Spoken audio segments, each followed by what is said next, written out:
Pity Olly, Robbins and Sabine Weyand, who are as we speak negotiating a Brexit deal for their respective bosses, Theresa May and the EU 27. Following the resignation of Joe Johnson, it is now clearer than ever that the deal they will probably agree this weekend, to be put to the cabinet on Monday, or at the very latest on Tuesday, will be rejected by Parliament. They are straining every one of their intellectual sinews to reach an agreement that is almost impossible given the ideological gulf between them on how to keep open the border between Northern Ireland and the Republic of Ireland.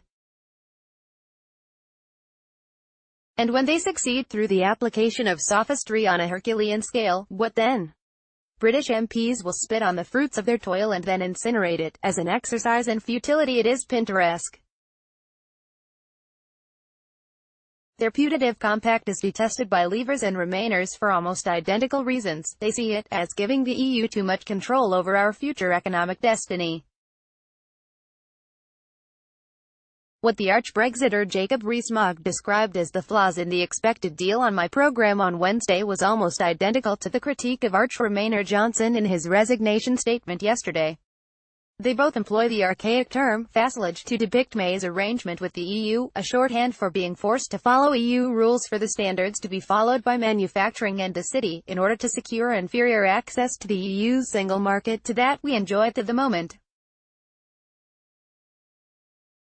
And they make common cause with the Unionists of the DUP, without whose votes May's party is in a permanent state of minority within Parliament. The DUP shares the general concerns of the Brexiters, and overlay that with their hatred of the Ireland backstop that would forever keep open the theoretical possibility of a new border being drawn between Great Britain and Northern Ireland. And just in case you, or May, harbour residual hopes that Labour will bail her out, which is not completely bonkers following Corbyn's statement yesterday that he can't stop Brexit, I can tell you now categorically that it won't.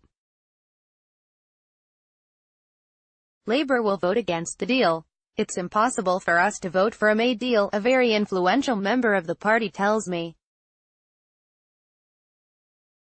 So she'll lose when the so-called meaningful vote is put to MPs, probably in early December. And before then there will probably be other resignations from her ministerial team. Remainer and Brexiter ministers tell me they won't quit like Johnson before they've read the small print on May's Brexit, but they reserve the right to do so as soon as they've got it.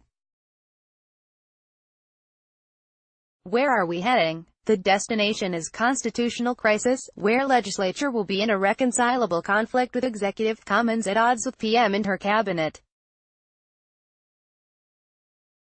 In the end MPs will get their way, because ultimately power resides with them.